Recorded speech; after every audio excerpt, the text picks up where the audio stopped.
So I'm just going to introduce myself. I'm Kate White. I'm coming to you from the University of British Columbia, Canada. And actually, I'm going to be kind of changing gears a little bit in terms of what we're talking about. And so what I'm going to be talking about is encouraging individuals and residents to engage in sustainable behaviors like recycling. And I admit that my title is probably the longest one on the list. So it sounds a little bit complicated, but it's actually a really simple idea. And so the idea is that if we can match elements of our messaging so that they're congruent, we can actually make the information easier to process, we can make it easier to understand, and making it easier to understand makes it seem like it's easier to do.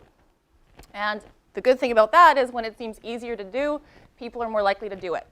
And so that's what I'm going to be talking about today.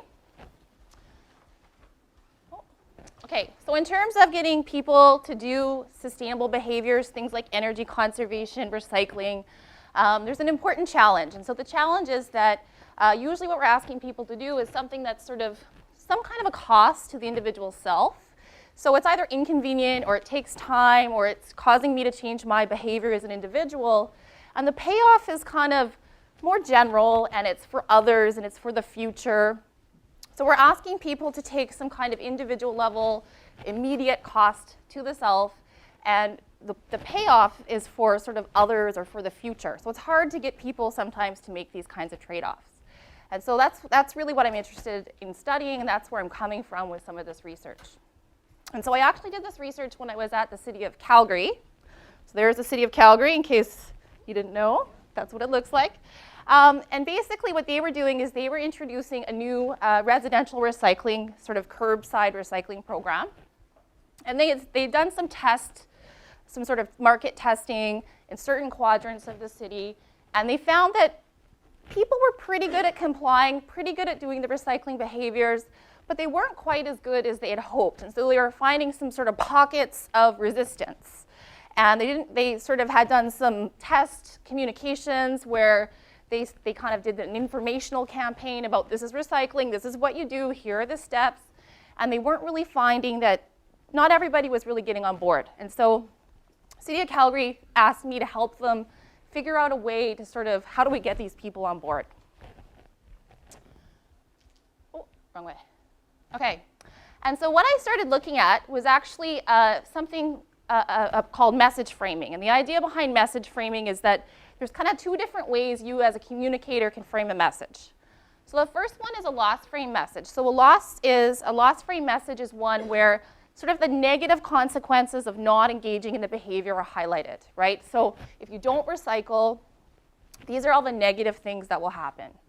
A gain frame message is one that talks about what will be gained if you do recycle. So what are all the positive consequences of engaging in the behavior? So what are all the positive consequences of recycling? And people interested in behavior change look at this quite a bit. So health psychologists, things like that, there's been a lot of work in loss frames versus gain frames. But when I looked at research on conservation behaviors, so things like water conservation, energy conservation, there seemed to be some mixed results. So sometimes the research said loss frames work best, they're more motivational, you should always use a loss frame. Other research said, no, gain frames work best. And so it was a bit confusing. And so what we wanted to look at is, well, maybe it depends. So maybe sometimes loss frames work better, and sometimes gain frames work better. Oh, I don't know why I keep doing that. Sorry, guys. And so what we wanted to do is look at a moderator. And a moderator just means it depends on something else. And we looked at this theory. It's called construal level theory. And it's actually kind of a simple idea. So the idea is that there's two different ways that people can view the world. So the first one is a concrete way of viewing the world, or an activity, so something like recycling. So a concrete mindset is one where you're thinking very specifically about the lower level details of the behavior or the activity. So when you were thinking about coming to this conference today, the sort of concrete thoughts around coming to this conference today were things like, what will I pack? How will I get my flight? What talks will I go to? So sort of the details, the how of what you're going to do when you're at the conference. On the other hand, the other way of sort of thinking about it could be more abstract. So abstract has to do with higher level thinking in more general terms. So in terms of coming to this conference today, you might have thought about, well, I'm really excited about learning more or bettering my education or integrating my experience. So those are more general thoughts about the activity. In terms of coming back to the domain of recycling, what we thought is that there's two different ways residents can think about recycling. So the first is a more concrete way. So thinking about the details. So how will I organize the bottles? How will I take the labels off? When will I put it out? Those are the details, the concrete details of recycling. The other one is abstract, so thinking in a more abstract mindset. So why will I recycle? What's good about it? Why should I do it? Those are more general thoughts about recycling. And so what we think is actually that if you match the frame, so the loss or the gain, to the right type of mindset, you can actually encourage consumers to process the information better and to make the activity seem easier to do. And so we think that losses themselves, so thinking about a loss frame, actually puts people in this sort of action-oriented, very concrete type of mindset itself. So it makes you think about the details. And if you compare the loss frame, you can pair the loss frame with this more concrete type of mindset, it's actually going to work really well. So we're basically just saying, match it. Match the messaging in a way that puts sort of the concrete thoughts, or the concrete way of thinking, with the loss frames, and it's going to be more effective in getting people to do these behaviors. On the other hand, we think that gain frames put people in sort of a broader level of thinking. They make them think more abstractly. And so sort of similarly, if you compare a gain frame message with more of an abstract appeal, this is going to be more effective in getting people to do the behavior. And so what we did is we did a field study with the City of Calgary. And this was with the residential recycling program. So there's the cart. Basically, the idea is you put your materials in the cart and you have to wheel it down to the curb and they get taken away for recycling. And what we were able to do was an experimental design. And so what we varied was the mindset or the construal level that was being sort of primed in a marketing message. And the marketing message was presented in the form of a door hanger. The door hanger was recyclable material and fully made of recyclable material, so we didn't seem like we were being inconsistent. And so it either had a very concrete message or an abstract message, and I'll show you those in a second. And then we also paired it with either a loss frame or a gain frame. The other thing we had was a control group. So the control group was a group that got nothing. So what happens if they get no message at all? And so this is kind of what it would look like. So people either got the concrete, focusing on the how do I recycle, what are the details, or they would get the abstract message, so why do we recycle, thinking about the broader context. And then that was either paired with a loss frame or a gain frame. And so the overall view of how we did this is we went in at the first week, and we did a pre-test of recycling behaviors. So all that was is it meant me getting an army of research assistants to help me and actually looking in people's recycling bins, which I'll tell you what we look for in a second, which actually isn't as bad as it sounds. The bad part was getting up before the trucks come to pick up the recycling. They start at 6 a.m. In November in Calgary, being on the street at 5 a.m. is not enjoyable, just in case you're wondering. So we did the pre-test of recycling behaviors week 1. Week 2, we delivered the marketing materials. And then week 3, we went back and we went and looked in the recycling bins again and recorded the same measures to sort of see how did these change over time after we implemented the different messages. Month 6, we went back again. One of our reviewers, when we submitted our research, said, hey, why don't you guys go back 6 months later and see if it continues over time? And we'll see. I'll show you how it worked out. At the time, I was kind of mad at the reviewer, but I'm okay now. I'm okay. So what did we measure? So that's sort of what a typical bin looks like. And there's some logistical issues with doing this. So we had to think of some certain things. And so most of Calgary has most of the households have back alleys, and it's kind of hard to tell if they're putting out their recycling or not, because everybody's recycling bin is just sitting there.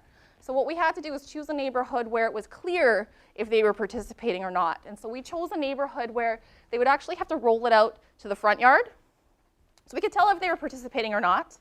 And we chose a neighborhood that wasn't too inner city because we didn't want it to be the case that homeless people might be going into the bins and taking certain objects out. We really wanted to try to get an accurate measure of really what are people putting in their bins, and are they following instructions, and what kind of materials are going in. So there were some logistical issues to think about in terms of what neighborhood we chose. And these are the things we measured. So the first thing we measured was participation. And so we coded this at different time points, obviously. So basically, did you put your card out or not? Was the measure of participation. The second thing we measured was volume. Now, volume was tricky because of ethical issues, we weren't allowed to go in and sort of weigh or sort through and dig into people's recycling, but we did develop a way to kind of measure the volume. And so what we did is we created a measuring stick that was sort of the height of the bin, and we used that. So whatever the height was, we had like a pyramid calculator, and we could kind of calculate what the volume was of materials that were going into the bin. We asked ethics if we could take pictures. They wouldn't let us. So we tried to get other ways in, but that's how we had to do it. The other thing we measured was following instructions. So the city of Calgary wanted consumers or residents to do certain things, and they weren't really following instructions very well. So the bin has to be a certain distance away from the household. The lid has to be closed, and it has to be pointing in the right direction, or the truck can't pick it up. So we sort of checked off to see whether or not people were following these instructions. And the last one is variety. And variety was tricky because we couldn't necessarily empty the whole bin, but we could move our stick around and have a pretty good peek. So, and the variety was based on what the city cared about. So they had 5 categories. So they had glass, they had paper and cardboard, aluminum, I'm missing one, glass, and then the other one is actually beverage containers. So things like milk containers and drink box containers, they have as a separate category. And so they really wanted to encourage the sort of full breadth of variety of recycling. Okay, so what did our messages look like? So in the concrete construal condition, it was all about how to make a difference. So the tagline was, think about ways to make a difference. And these are all the details. So these are the things you can recycle. One of the big problems is putting mixed materials in the bin, which means it's a product that's made of maybe plastic and cardboard, and you can't recycle that unless you take the pieces apart. And then, just the details about how to do it and when to do it. In the abstract construal condition, it was all about why to make a difference. So think about reasons to make a difference. So it's sort of this higher level, why should we be doing this? So recycling will save our precious air, land, and water resources. Recycling contributes to our community. So much more general statements about why we should be recycling. And then on the other side of the door hanger, there was either the loss or the gain. So the loss frame is think about what will be lost in your community if we don't keep recycling. And then these sort of statements were all loss frames. So things like, by not participating in the Blue Card program, we waste over 60,000 tons of paper. If we don't recycle, we will lose over 10,000 school buses full of plastic. They were all sort of what will be lost if we don't recycle. The gain frames had the same information. So think of what will be gained in our community if we do recycle, but they were all positively framed. So we will save over 60,000 tons of paper, or we will save over 10,000 school buses of plastic. So just different framing of the message. So what do we find? So these are the measures of participation, and they're coded for an increase. So a higher number means an increase in participation over time. And so if we take a look, pairing the loss with the how, so the messages that we think are going to activate this more of a sort of a concrete mindset, or sort of focusing on the details, pairing those two together works quite effectively, more so than a control condition and these mismatch conditions over here. Also, the gain and y together seem to work really well at encouraging residents to engage in the behavior, more so than the control group. And if you look at the mismatch conditions, so the loss y and the gain how, they don't perform any better than the control group either. So this is volume. So how much material were they putting in the bins? And the pattern's the same. So the match of the loss and how works particularly well. The match of gain and y, they're not significantly different, although sometimes it looks like they might be. Those two seem to work the best, and they're more effective at encouraging residents to put more products or more material in their bin than the control and then the conditions that are mismatched. You're going to get the idea. So variety, so putting in a variety of different products or materials into the bin. The match of loss and how and the match of gain and y works particularly well, whereas the other conditions, so the mismatch conditions, the loss y and the gain how, are about as effective as a control group, just about as effective as not giving a message at all. And following instructions, same thing. So the match works best. So the loss with the how and the gain frame with the y works better than the other conditions. Okay, here's the really interesting thing.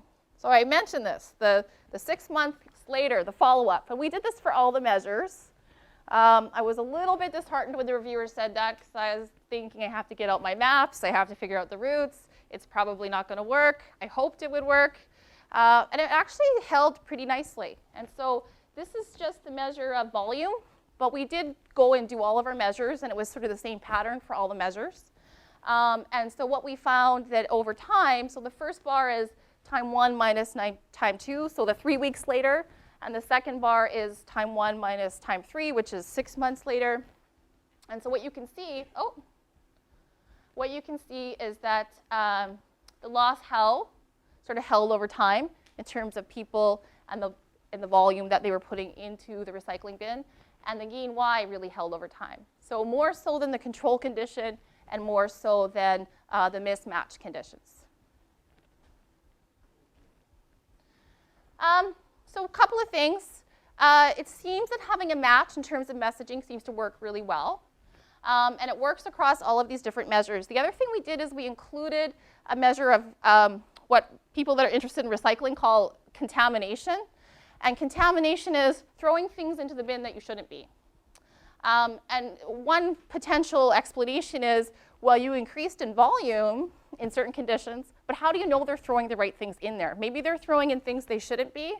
And there were certainly things in there that shouldn't have been there. So people were putting in tools and toilet seats and kitchenware and just things that shouldn't be there. So we did record that as well. And so all of our results hold when controlling for contamination.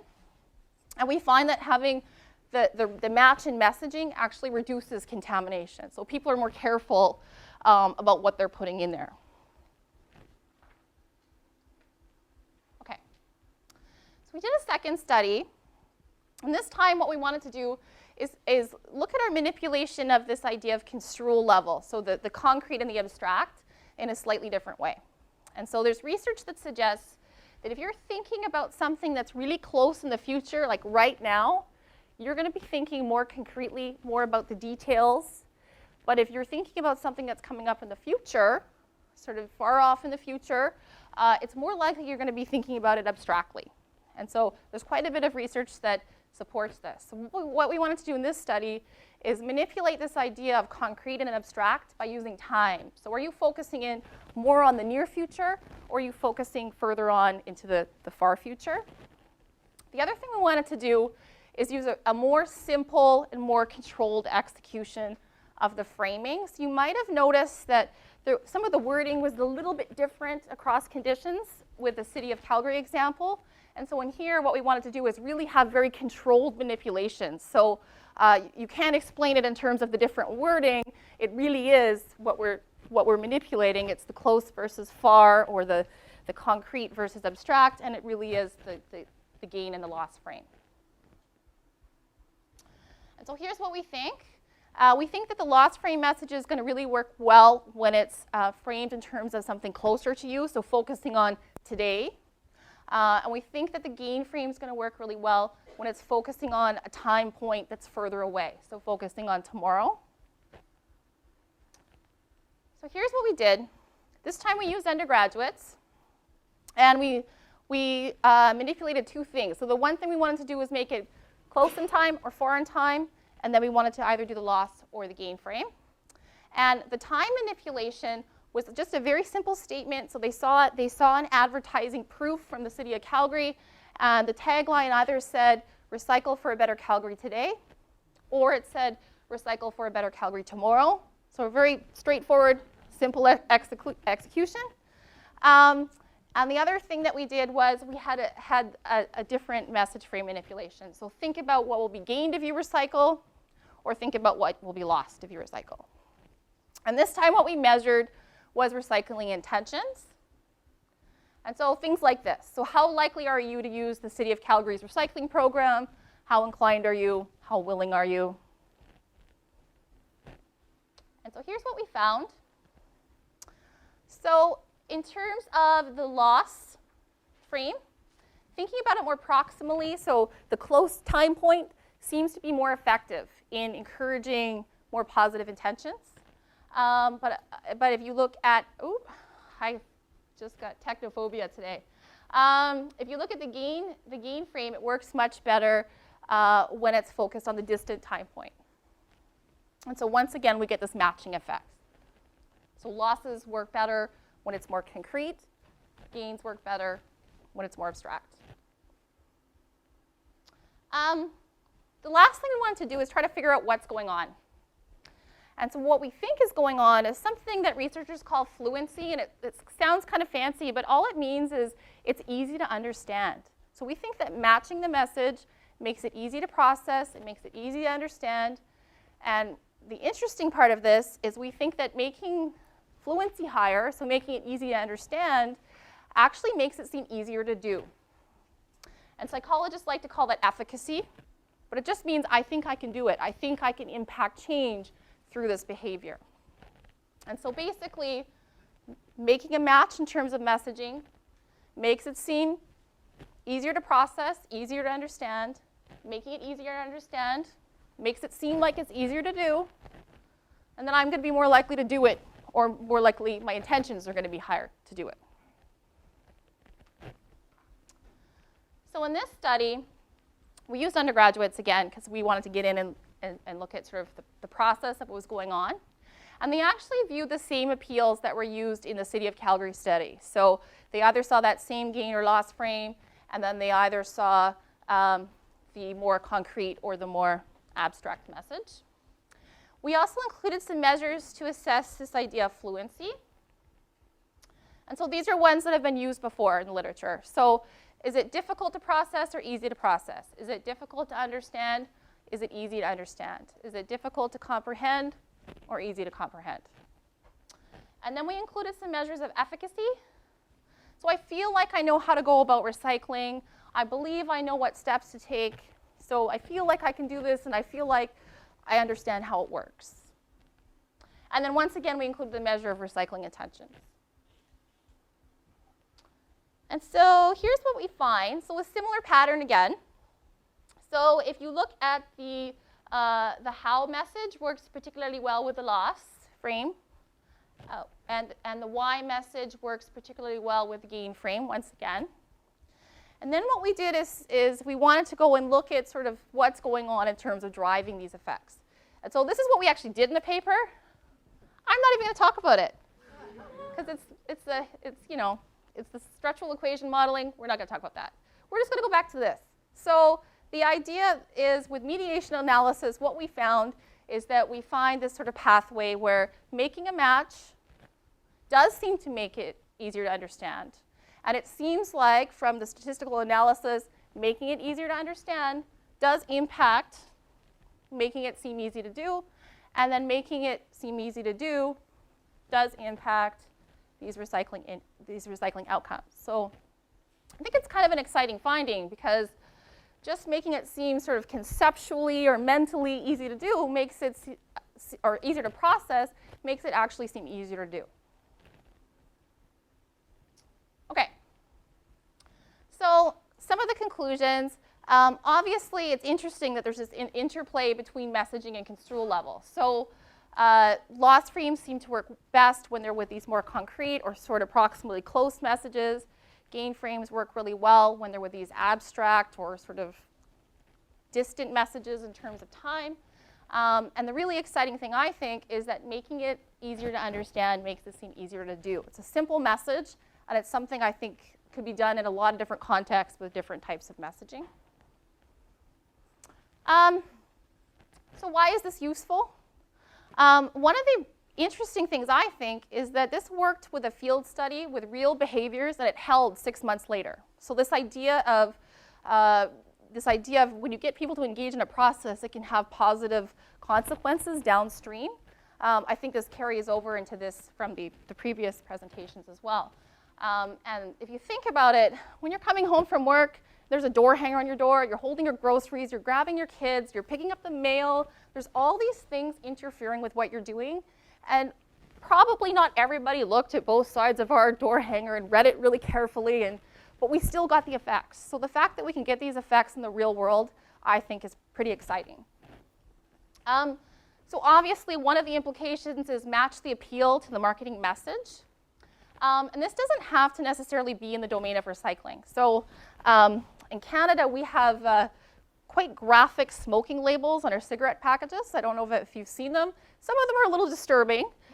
Most of them are loss frames. And part of this is because the government of Canada mandates what type of information has to be on those packages or on those labels.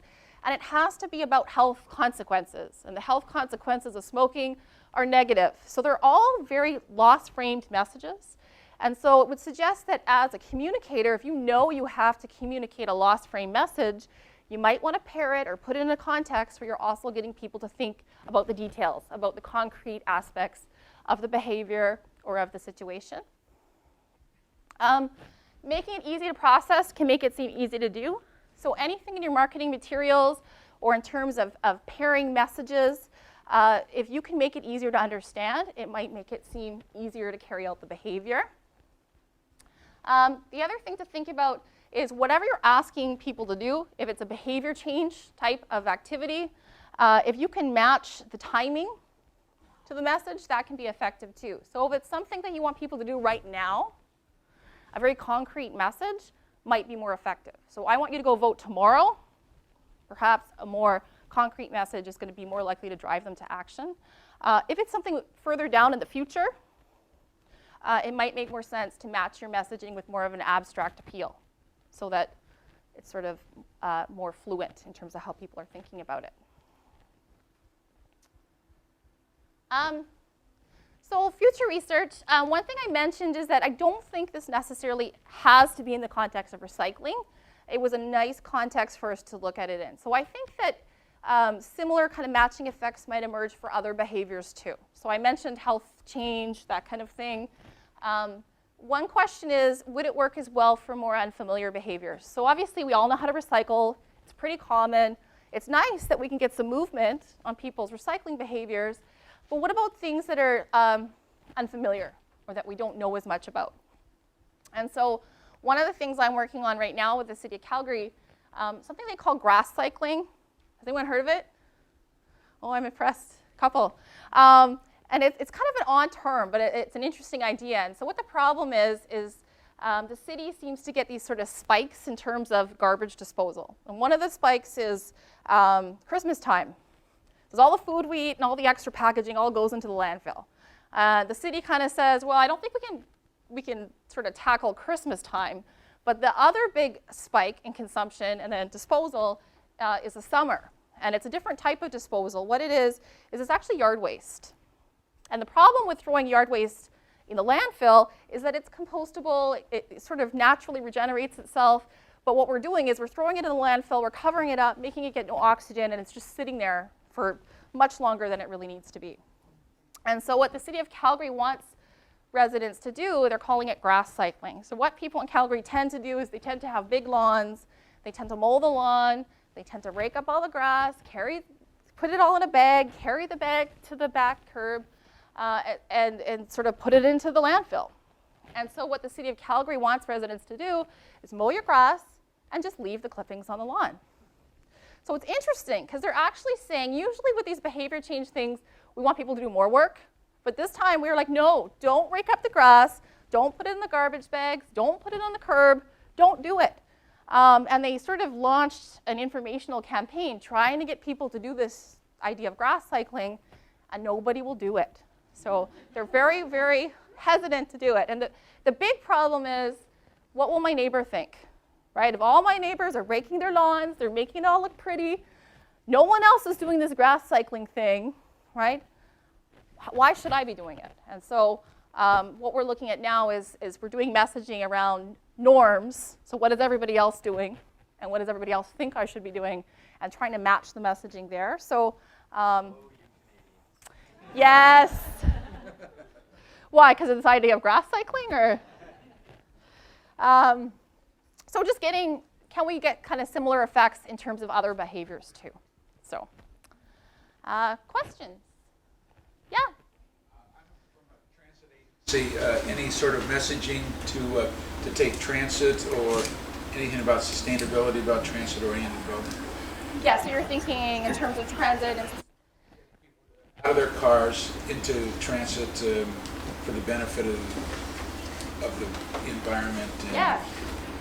So our research would suggest just in your messaging, try to make things sort of congruent. So if you're getting people to change, maybe if it's more of a short-term focus, like try it tomorrow, right? You might sort of focus more on these losses. Or if it's a long-term sort of focus, think of the future, then you might sort of do more of sort of matching with a gain frame. Might be something I'd recommend. Yeah. On the grass cycling, how did you get underneath what was preventing people from just ignoring the grass clippings? Was it a survey? Yeah, we actually have done a study, and the way we measure grass cycling is kind of fun. And it's even more fun than looking at people's recycling bins. We actually follow the garbage truck, and the garbage collectors, they're pretty good at feeling it and knowing what's in the bag, and they kind of signal what's in the bag. So I have my research assistants, they're following the garbage trucks. And the garbage collectors are really nice about helping us because we pay them with beer. So it's off the record, not on the job, but so we did do market research, and that's what really came out is we're really worried about what other people think. That was one of the top reasons that came out. So, yeah. So in this increasingly political season, it's hard to imagine that gain versus loss messaging hasn't been extensively studied in terms of correlations with political philosophies. I'm wondering if you know of any work. I don't know, but that's really interesting. And conceptually, it seems like it might be very interesting to look at. Yeah, I don't know, but that does sound very interesting. Negative ads, and they said, you know what, they work. That's why we do them. They work, and they were interviewing some people and talking to them. And I wonder if it works better for certain parties than others.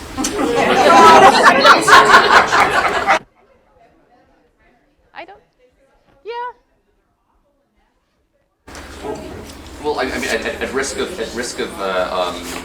throwing political stereotypes, there's this perception that liberal versus conservatives, that liberals tend to focus on the promise of the future and what can go right about the future, and conservatives tend to focus more on what can go wrong. And I'm wondering if it seems to me there must be some work on this. This was around the Republican Party. Yeah. Versus Santorum Sure. versus Cambridge. No, but I think your intuition seems right, but I don't know if there's been anything done on it, but it sounds like it would work. Sounds interesting. Yeah. Strong literature in crisis communications that actually says the human brain overweighs negative information 3 to 4 to 1 over positive. And if you think about it as an adaptive behavior for us 1,000 years, 2,000 years ago, dealing with threats was much more important than dealing with positive things. Yep. Just a quick question.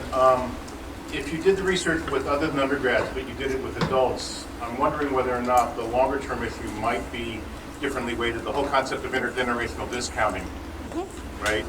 Doesn't seem to have the strongest way with undergrads, but it might with the general population. Yeah. Any concept about that? Yeah, I mean, I think you're right. So when we think about time, as we get older, the way that we think about that can differ. So do you have an intuition about that? Do you think it might be stronger? Literature suggests that for adults, anything that's more than 4 or 5 years out gets discounted functionally to zero. Right. Right? Yeah. This is why we still drive cars, get on airplanes, and spoil it, even if rationally we know we're destroying our kids' lives. Yeah. So I don't know if that particular study would vary by age, but it's an open question. Yeah. Oh. You can add culture to that as well. Sure. What were you In certain cultures that tend to look at long term. Sure, like long-term orientation or long-term focus. One more? I think your model, looking at fluency as being a key part of it. I wonder if you look at some of these behaviors that are actually quite complicated. So if you get into composting, effective composting is actually a fairly difficult process to get right. There's more details to know. Yeah, there's more details. Yeah. I'm wondering, how do those type of behaviors work in your fluency model, or that piece of your model? I didn't test it with the composting idea, so I don't know for sure. But that's a good question. If it's more complicated behavior, it might be that something with the details might help more, right? So that's one of the questions, right? We know how to recycle. We might need a little bit of information about what counts, what doesn't count. But you're right, composting is maybe more complicated. So then the question might be, would the sort of the how be really important and the loss be really important? I don't know yet. So, but that's a good possibility. Right. I don't, it's interesting. Would it be overwhelming? The Yes. how is part of it? Yes. Sometimes I see sort of my work. Yeah. Is the how can be Too much quite detail. overwhelming. So would the abstract Yes. message then be more compelling because people don't invest the time? I'm not sure. Yeah. It's I don't know. Interesting conversation. I forgot, I have to say thank you.